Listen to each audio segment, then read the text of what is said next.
fresh morning to all my respected teachers and judges. I'm Gaurav Jain with my partner Samyak Jain and Asu Kosils from 9C of RPVB Amna Bihar are here to represent our model on the theme of technology and toys with the sub-theme of environmental and climatic change. System. As per its applications are to prevent the damage of crop in many ways, like prevent the crop from heavy rainfall and also protect from heavy sunlight. First of all, see what materials is used in this project. So first of all, we have used Arduino Uno as the microcontroller for the whole project.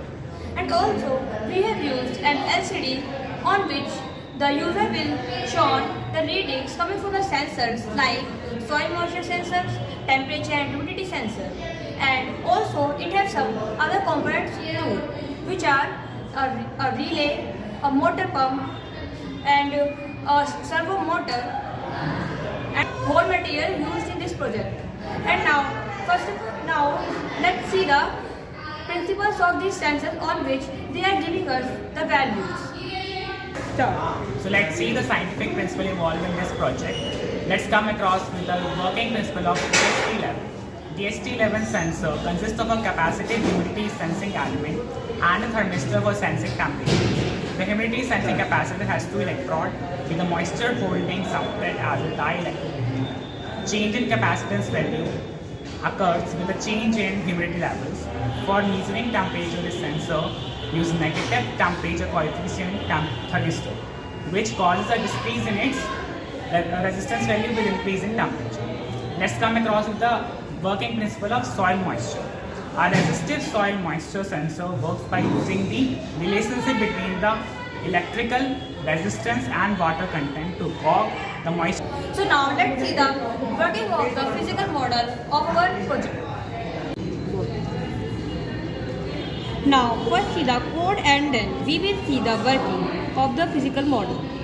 First of all, we included the libraries and then we created some variables like for what screen LCD will show. After this, we have created a structure, or we can say a public class, in which properties like minimum value and maximum values are stored. After this, we have created function for up and down movement of servo motor. And then in void setup, we set all the pins as output or input or input pull-up.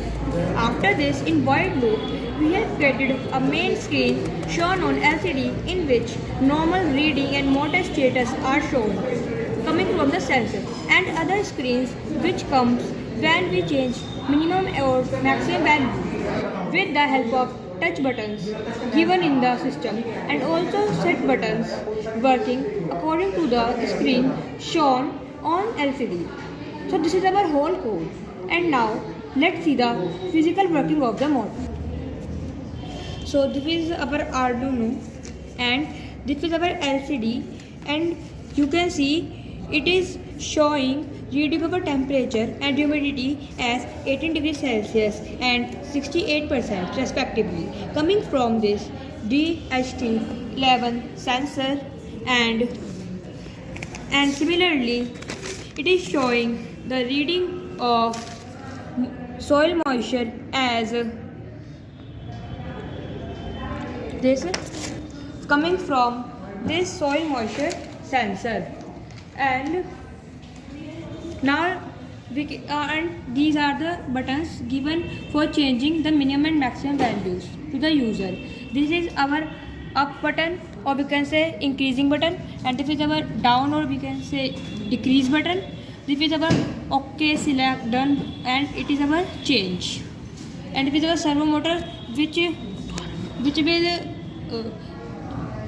will down or up the polycarbonate sheet, which will cover the whole field to protect it from the heavy sunlight and the rainfall. And this is our motor pump.